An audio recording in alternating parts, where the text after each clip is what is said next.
Hi, this is Dr. Amrita from healthwealthbridge.com. Today I'm going to talk about video marketing and video content. 2019 is supposed to be the year that video content is going to rise exponentially. But is text dying? Video marketing is gaining popularity, no doubt, but it doesn't mean the death of the blog, right? Who knows? Today in January 2019, when I am talking about video marketing and the death of text, after 2 months, we don't know where we are going to stand. But I am a bookworm and I love reading. Even then, I can't ignore the onslaught of videos across all social media. What I couldn't understand was how could 3 minutes read with super useful content like on SEMrush or the Moz blog compare with a video on the topic. But I could be weird.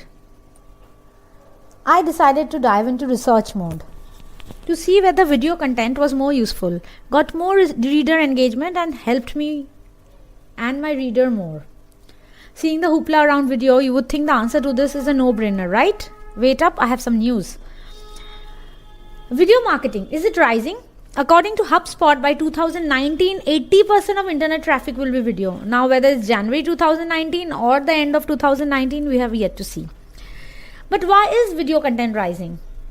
Video content gives a boost to a blog's SEO. It increases user engagement and landing page videos will help you convert traffic by 80%. That's what Unbound says. Videos and emails increases click-through rates. That's always good. 80% users can recall a video they say they saw in the last 30 days.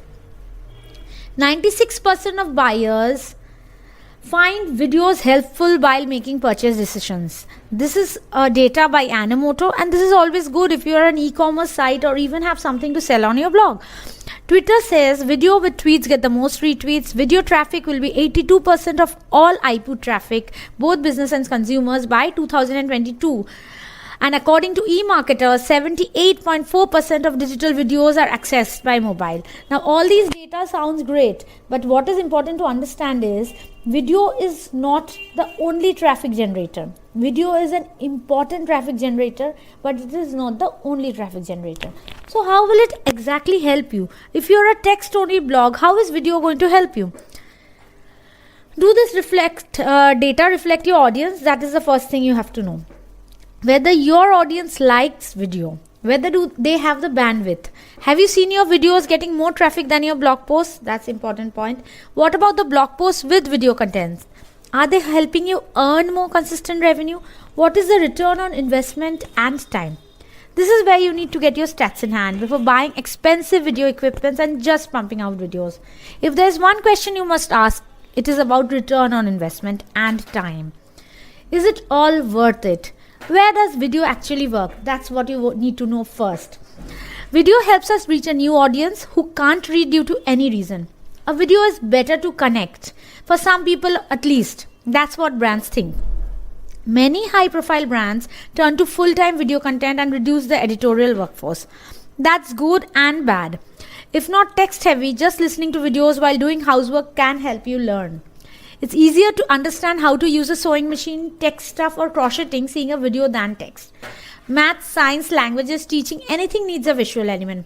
Online teaching does need video. User-generated videos are also great as a brand advertisement. Making videos online or using software, one thing you can't do is ignore the video. There was never a better time than now to start your own digital media network. But is this all true? What is the downside of video? What is the downside of video? Is there any downside or is it all in my head? For small bloggers and biz owners, this is important to know. You can't afford dedicated hosting for video. You have a problem. You will be putting YouTube embed link. This is one of the tricky parts.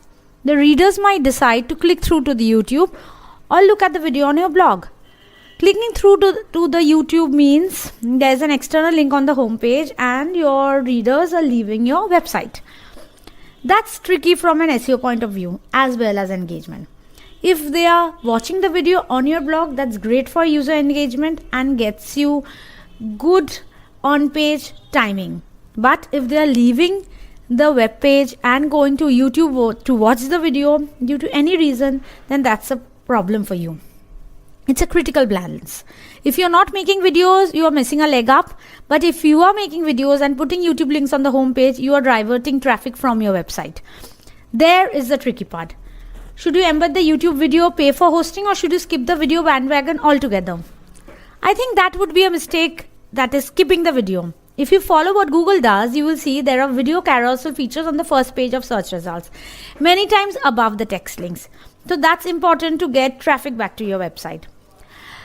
You have paid to host your videos, but you're not optimizing your blog. That might also be a problem. Mobile users are rising, but data is not free. Some people may not be comfortable watching random slowly loading videos on their phones and eating up the mobile data. This is a real problem, as increasingly people are using mobile for consuming content. So you have to first see whether your videos are mobile ready or not. Making money from your video is not a cakewalk. If Ryan is the top grossing YouTube in 2018 with the majority of earning from ads, this tells you a few things. Ryan's toy reviews target audiences who are kids, who may not be skipping advertisements, unlike adults, video watchers who mostly likely skips ads. If you want to reach the level of income as an YouTuber that Ryan is, your target audience may need to be the same. What if one day YouTube decides to cap your video limit, behave like Facebook, just like they change the criteria for monetization? Nowadays, you need at least 1,000 subscribers on YouTube and at least 4,000 hours of annual viewing time.